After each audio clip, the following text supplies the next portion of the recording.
Welcome. Today we're discussing trading and crypto trading. Greenbaum risks are You surrogate. send one BTC, you get back 2 BTC. Profitable trader बन अगर ये जाओ video आप नहीं देखेंगे तो आपको कुछ समझ नहीं आएगा। हु आर यंग उनको स्टॉक मार्केट में कैसे पैसे लगाना चाहिए।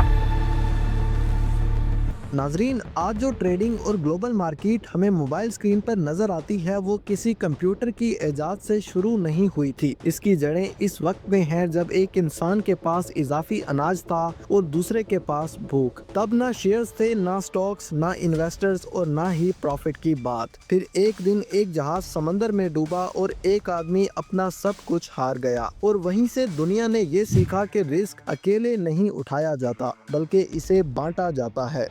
आज की फॉरेक्स मार्केट, स्टॉक मार्केट और ग्लोबल ट्रेडिंग सिस्टम इसी एक सबक की जदीद शक्ल हैं। सवाल सिर्फ ये नहीं कि मार्केट कैसे काम करती है, असल सवाल ये है कि हम इस तारीख को समझे बगैर इसमें दाखिल क्यों हो जाते हैं। तिजारत की कहानी दरअसल पैसे से शुरू नहीं होती बल्कि इंसान की रोजमर्रा जरूरत से शुरू होती है। आज हम जिस ट्रेडिंग और मार्केट को जानते हैं इसकी बुनियाद उस वक्त पड़ी जब इंसान को ये एहसास हुआ कि वो अकेला सब कुछ पैदा नहीं कर सकता। किसी के पास अनाज था, किसी के पास जानवर थे, किसी के पास शिकार का गोश्त था और किसी के पास औजार थे। शुरू में कोई कीमत, कोई प्रॉफिट, कोई सरमायाकारी नहीं होती थी। सिर्फ एक सादा सी सोच थी कि मेरे पास जो ज्यादा है वो तुम ले लो और तुम्हारे पास जो है वो मुझे दे दो। यही बार्टर सिस्टम था जहाँ चीज के बदले चीज का लेन देन होता था। वक्त गुजरने के साथ साथ इंसान ने ये भी देखा कि हर चीज हर जगह बराबर अहम नहीं होती। कुछ इलाकों में नमक बहुत ज्यादा कीमती था, कहीं अनाज, कहीं जानवरों की खालें और कहीं कुछ और। फिर आहिस्ता आहिस्ता कुछ ऐसी चीजें सामने आई जिन्हें सब मानने लगे, जैसे सोना और चांदी। ये इसलिए अहम बनी क्योंकि ये खराब नहीं होती थी, आसानी से संभाली जा सकती थी और हर इलाके में इनकी मांग भी थी। यहाँ से कमोडिटी का तस्वुर मजबूत होना शुरू हुआ। मिसालें जैसे काली मिर्च, दालचीनी, लौंग एक वक्त में सोने से भी ज्यादा कीमती हुआ करते थे। जमीन भी तिजारत का हिस्सा बनने लगी क्योंकि जिसके पास जमीन थी उसके पास पैदावार थी। जब काफले बने, रास्ते बने और शहर एक दूसरे से जुड़ने लगे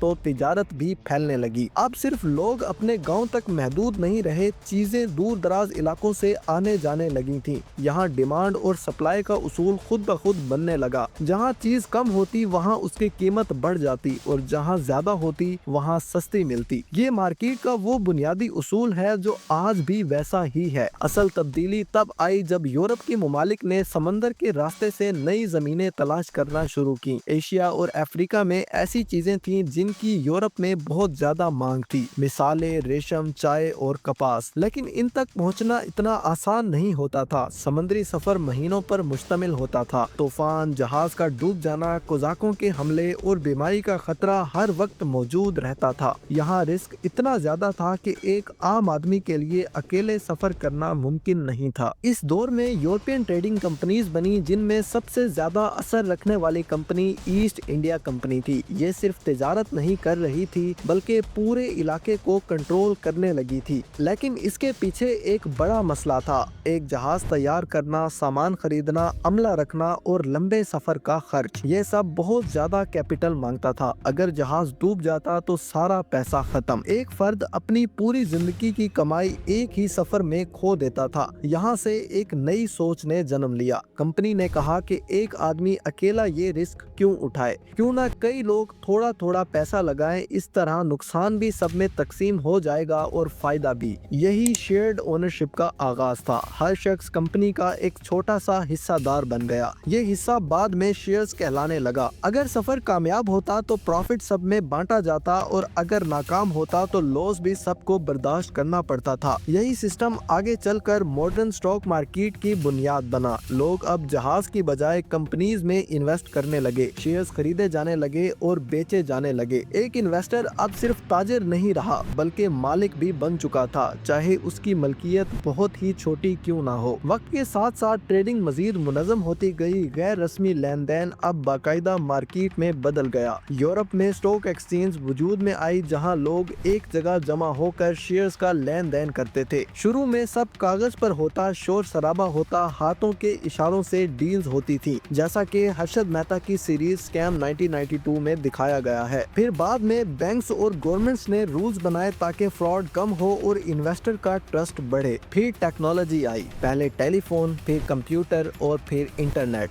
अब ट्रेडिंग किसी एक शहर या मुल्क तक महदूद नहीं रही, बल्कि इलेक्ट्रॉनिक सिस्टम ने पूरी दुनिया को एक ग्लोबल मार्केट बना दिया है। आज कोई भी शख्स मोबाइल या लैपटॉप से मार्केट में दाखिल हो सकता है, लेकिन इस आसानी के पीछे एक बड़ा और पेचीदा निजाम होता है, जिसमें बैंक्स, इंस्टीट्यूशंस और रेगुलेटर्स शामिल होते हैं। आज ट्रेडिंग की कई शक्लें हैं, जो सब इसी तारीख का तसलसल है। स्टॉक ट्रेडिंग में लोग कंपनियों के हिस्से खरीदते और बेचते हैं। मकसद ये होता है कि कंपनी बढ़े और इसके साथ इन्वेस्टर की वैल्यू भी बढ़े। ये निस्बतन स्टेबल समझी जाती है, खास तौर पर लॉन्ग टर्म के लिए। फॉरेक्स ट्रेडिंग तो एक अलग ही दुनिया है, क्योंकि यहाँ पर कंपनीज की नहीं बल्कि करेंसीज की खरीदो फरोख्त की जाती है, और हैरत अंगेज तौर पर दुनिया की सबसे बड़ी मार्केट होने की वजह से यहाँ सिर्फ एक दिन का लेन देन 8 से 9 ट्रिलियन डॉलर्स के आस पास होता है। इस मार्केट में वॉल्यूम इतना ज्यादा होता है कि आज हर दूसरा शख्स इस मार्केट से पैसा बनाने की कोशिश में लगा है, लेकिन चंद गलतियों की वजह से वो इस मार्केट में पैसा बनाने की बजाय अपना सारा कैपिटल डुबा देता है, क्योंकि वो नहीं जानता कि इस मार्केट को समझना आखिर कितना ज्यादा जरूरी है। और जो इस मार्केट को समझकर इसमें पैसा लगाते हैं, वो बहुत सा पैसा बना भी लेते हैं। नाजरीन, अगर आप भी इस मार्केट को समझना और सीखना चाहते हैं तो डीप वॉल्यूम्स का सोशल मीडिया विजिट करें या राब्ता करें इनकी हेल्पलाइन deepvolumesinfo@gmail.com, ताकि आप भी मुस्तकबिल के एक बेहतरीन फॉरेक्स ट्रेडर बन जाएं और इस मार्केट से बेतहा पैसा निकाल पाएं। कमोडिटी ट्रेडिंग दरअसल एक कदीम और मॉडर्न तिजारत की शक्ल है।